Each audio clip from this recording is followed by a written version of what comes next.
지혜자의 말이라는 제목으로 말씀을 묵상하도록 하겠습니다. 오늘 이제 많은 주제를 다루고 있지만 그 중에서 많은 이제 상당 제일 많은 부분을 차지하는 것 말에 대한 부분입니다. 12절부터 14절 그리고 20절. 물론 겉으로 20절은 드러낸 말이 아니라 마음에 하는 말이지만 말에 관한 것이에요. 그리고 이 말이 왜 이렇게 중요한가라고 하는 것은 이제 말이 우리의 인생에 참 많은 영향을 미치고 잠언에 보면 상당수의 부분이 말에 대한 것인데 말 때문에 우리의 인생에 얽히게도 되고 그리고 야고보서 말씀에 의하면 이 말이 사람을 살리기도 하고 죽이기도 한다 이렇게 말을 하기 때문에 그래서 오늘은 말에 대해서 좀 살펴보려고 합니다. 12절 말에 보니까 지혜자의 입의 말들은 은혜로우나 우매자의 입술들은 자기를 삼키나니. 특별히 이제 우매자, 지혜 없는 어리석은 사람들의 말을 먼저 좀 살펴보면 자, 우매자의 입술은 자기를 삼킨다. 자기가 한 말 때문에 자기가 망한다라는 거죠. 또 13절에 보면은 그의 입의 말들, 우매자입니다. 그의 입의 말들의 시작은 우매요. 그 입의 결말들은 심히 미친 것이다.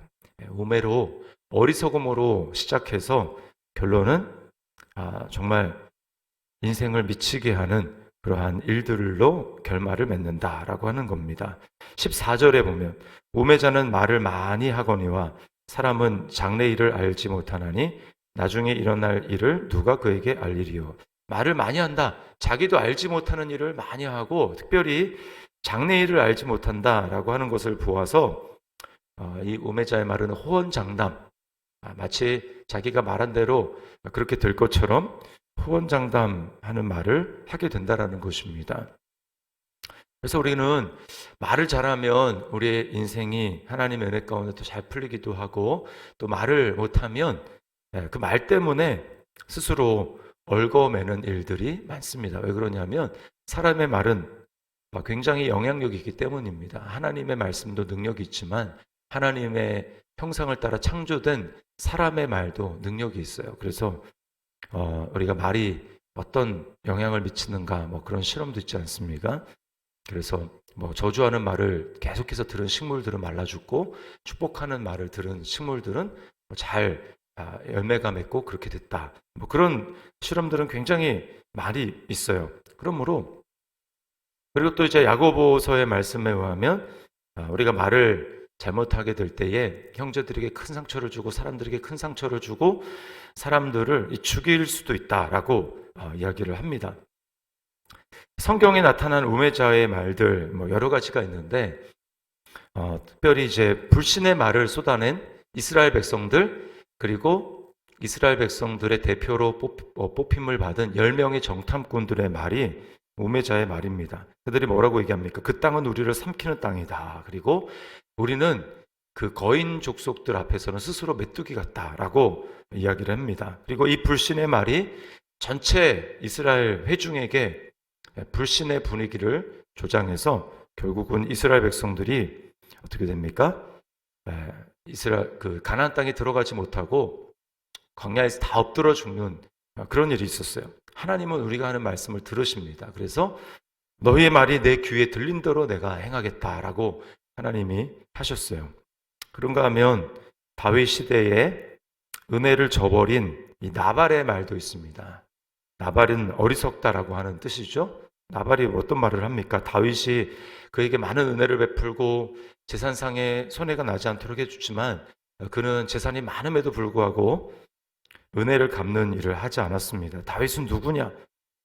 또 이세 아들은 누구냐?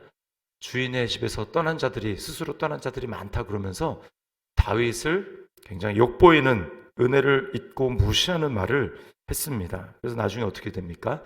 다윗의 진노를 사서 다윗이 이제 모든 남자들을 죽이려고 했다라고 하는 그 말을 전해 들은 나발은 몸이 뻣뻣하게 굳어서 죽었다 이렇게 이야기를 합니다. 왜 우리는 좋은 말을 해야 된다는 것을 알면서도 이런 나쁜 말을 하게 될까요? 안 좋은 말을 하게 될까요? 그것은 성경에서 말하는 것은 우리의 마음이 타락했기 때문이라고 말을 합니다. 말은 단지 우리 입술에 해당되는 것이 아니고, 그래서 얼마나 지혜롭게 말할 것인가, 성공하는 말의 10가지 습관, 이런 걸로 말이 바뀌는 게 아닙니다. 성경의 말에 따르면 우리는 마음에 쌓은 악에서 악한 말을 하고 마음에 쌓은 선에서 선한 말을 한다. 즉 말은 마음에 해당되는 일이라는 거예요. 그래서 원래는 인간이 그런 말을 하지 않는 존재였지만 타락을 한 다음에 우리의 지혜와 총명이 어두워졌기 때문에 우리는 악한 말을 하게 되는 것이고, 또 우리 입에서 나오는, 혀에서 나오는 말은 죽이는 독이 가득한 것이요 또 열린 무덤이다. 이것이 로마서 3장에서 기록하는 타락한 우리 인간의 말입니다.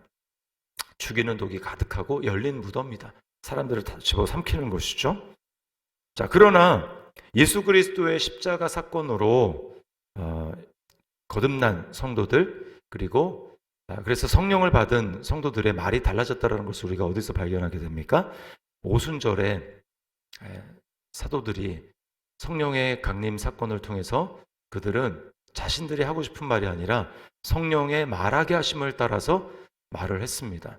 그 말은 방언이었는데 그 말은 무엇입니까? 그 말의 내용을 들어보니 하나님의 높임을 들었다. 하나님의 큰 일을 행하심을 말했다. 이렇게 이야기를 하죠. 그 하나님의 크신 일이 뭡니까? 그게 바로 복음입니다. 하나님이 우리를 어떻게 죄에서 구원하시는가? 하나님이 어떻게 우리를 죄악 가운데 건져주시는가? 라고 하는 것이죠. 그 말은 우리의 마음이 변화되는 것입니다. 그래서 예수 그리스도로 말미암아 우리는 마음이 새롭게 되는 것이죠. 자, 그러므로 우리가 새롭게 된 존재로서 어떻게 예수 그리스도를 믿고 새롭게 된 존재로서 우리는 어떤 말을 해야 할까요? 그것은 바로 은혜의 말입니다. 12절 상반절에 보면 지혜자의 입의 말들은 은혜로나 이렇게 이야기를 해요. 자, 은혜는 원래 우리에게 있는 것이 아니라 하나님의 성품 아닙니까? 하나님께서 우리에게 은혜를 베푸신 대로 우리도 은혜의 말을 해야 된다는 것입니다. 이것이 바로 성도의 마땅한 바예요. 그래서 골로새서 4장 6절 말씀에 이런 말이 있습니다. 너희 말을 항상 은혜 가운데서 소금으로 맛을 냄과 같이 하라. 그리하면 각 사람에게 마땅히 대답할 것을 알리라. 우리 말을 날마다 은혜로 잘 정돈해서 말을 해야 된다는 거예요. 구체적으로 보면 어떻게 그렇게 할 수 있는가? 우리는 날마다 우리의 마음을 먼저 은혜로 채워야 됩니다. 내가 무슨 말을 할까? 그것은 우리 마음의 상태의 좌우가 되기 때문에 우리 날마다 하나님 앞에 나아가서 내 마음을 은혜로 채워야 합니다. 그래서 예배가 중요한 것이죠. 그리고 말씀을 통해서 하나님 앞에 믿음으로 은혜의 보좌 앞에 나아가는 것이 중요합니다. 믿음으로 나아가서 어떻게 해야 됩니까? 예수 그리스도께서 내게 행하신 일이 무엇인가? 주님이 나에게 어떤 은혜를 베풀어 주셨는가? 그것을 기억하는 것입니다. 나는 소망이 없는 존재였는데 하나님의 은혜로 말미암아 내가 어떻게 이런 은혜를 받은 사람이 되었나? 이것을 기억하고 묵상하는 것이죠. 그래서 내가 받은 은혜와 사랑에 대해서 하나님을 찬양하고 또 하나님께 감사하는 것입니다. 계속해서 찬양하고 계속해서 감사하는 이 기도와 예배의 삶을 우리가 매일매일 살아가게 될 때 그때마다 우리의 마음은 다시금 강팍한 그런 마음이 아니라 은혜로 마음이 기경되는 것입니다. 갈아엎어지는 것입니다. 그럴 때 우리는 은혜의 말을 할 수가 있는 거예요. 그런가 하면 은혜에 대한 말은 또 다른 말을 한편으로 믿음의 말입니다. 우리는 믿음의 말을 해야 합니다. 그리스도인은 누구입니까? 보는 대로 살아가는 사람들이 아니라 믿음으로 살아가는 사람들입니다. 상황과 현실이 아무리 좋지 않다고 해도 세상 사람들은 정직하게 말한다라고 하면서 그 상황을 있는 그대로 지금 이런 상황에 무슨 일이 일어나겠느냐 곧대로 상황을 얘기를 하면서 절망과 또 이제 망했다라고 하는 것을 이야기하지만 그리스도는 어떤 사람입니까? 하나님이 우리를 있는 그대로 받아주시지만 있는 그대로 보시고 우리를 평가하시는 것이 아닙니다. 우리 있는 그대로 하면 우리 여전히 죄를 짓는 악한 사람들이죠. 그랬다면 우리는 소망이 없을 것입니다. 그러나 하나님께서는 우리를 있는 그대로 받아주셔서 우리에게 우리의 현재의 모습과는 전혀 상관없는 성도, 하나님의 아들 이런 이름을 붙여주셔서 이것은 우리의 현재의 모습을 보고 하나님이 우리를 불러주신 것이 아닙니다. 그 말은 내가 너희를 그렇게 만들겠다라고 하는 하나님의 신실한 성품, 하나님의 능력에서 나오는 말씀이에요. 그것은 그러므로 우리는 그 하나님의 능력을 믿는다면 우리는 현재의 주어진 상황이 좋지 않다 할지라도 우리는 믿음으로 말해야 합니다. 믿음으로 말을 해야 합니다. 하나님이 나와 내 가정과 또 우리 자녀들과 나의 배우자와 우리 교회와 우리 나라를 다스리고 계신다라고 하는 사실을 믿음으로 바라보면서 믿음으로 선언하고 그렇게 믿음의 말을 할 때에 그 말을 통해서 믿음의 말을 통해서 하나님은 믿음의 일을 하시는 것입니다. 오늘 이 말씀을 기억하고 이것이 바로 지혜자의 말이에요. 우리는 더 이상 어리석은 우매자의 말을 하는 사람들이 아니라 그리스도 안에서 우리의 신분이 변화되었고 우리의 마음이 변화되었으므로 우리는 지혜자의 말, 은혜의 말을 해야 될 줄 믿습니다. 오늘 이렇게 하나님 앞에 지혜자의 말을 함으로 나도 살고 또 내 주변에 있는 사람들을 말로 새롭게 하는 또 격려하고 세우는 그러한 은혜의 통로, 축복의 통로로 쓰임받는 우리 모두가 될 수 있기를 주님의 이름으로 축원합니다.